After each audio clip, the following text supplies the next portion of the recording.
कृष्ण जी की पत्नी रुक्मणी जी थी। कृष्ण जी की कितनी शादियां हुई थी? भागवत के अनुसार 16,108 विवाह जी। कृष्ण के हुए हैं। तो ये विवाह मतलब कैसा विवाह था, अगर आप थोड़ा बताएंगे इसको हमें। देखिए, इसमें दो चीजें। शास्त्र कहता है जो वेदों की 16,000 श्रुतियां थी, उन्होंने एक स्त्री रूप धारण किया और कृष्ण ने उन सब के साथ विवाह किया। 8 मुख्य रानी जो थी, जिसमें से रुक्मणी लक्ष्मी जी का अवतार है, सत्यभामा जी धरती का भूमि का अवतार है, पार्वती जी का अवतार जामवती जी है। तो ये 8 जो है ये सब अलग अलग देवी भगवान की पत्नी स्वरूप में प्रकट हुई।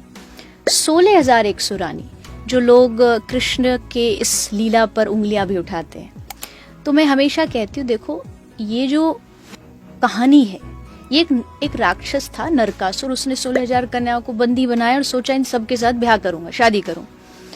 कृष्ण आए, उन्होंने सबको छुड़ाया। कथा ये है जो ओरिजिनल है कि कृष्ण ने इन सब 16,000 कन्याओं को कहा कि तुम अब घर चली जाओ, मैंने तुम्हारा मुक्त कराया, अब तुम घर जाओ। लेकिन इन कन्याओं ने कृष्ण से कहा कि ये समाज है, इस समाज ने सीता मैया को स्वीकार नहीं किया, तो हम तो बहुत साधारण नॉर्मल घर की लड़कियां हैं, अब ना हमारा माँ है, ना बाप है, ना परिवार है, कोई हमें स्वीकार नहीं करेगा, हम अनाथ हैं। पर हमने सुना है दुनिया में अगर कोई अनाथ हो तो उसके नाथ जगन्नाथ है, आप हो, आप हमें स्वीकार करो। अब कृष्ण के मन में आया कि क्या करूं, इनको घर ले जाके दासी बना दूं तो भी समाज उंगली उठाएगा कि कृष्ण ने अबला नारियों का फायदा उठाया।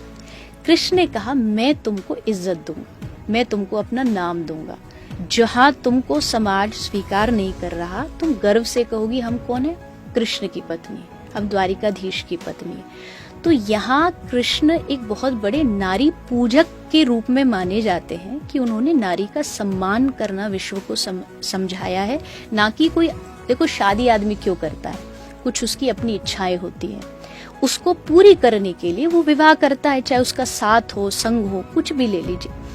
लेकिन कृष्ण ने ये शादियां अपनी कोई इच्छा पूर्ति के लिए नहीं की।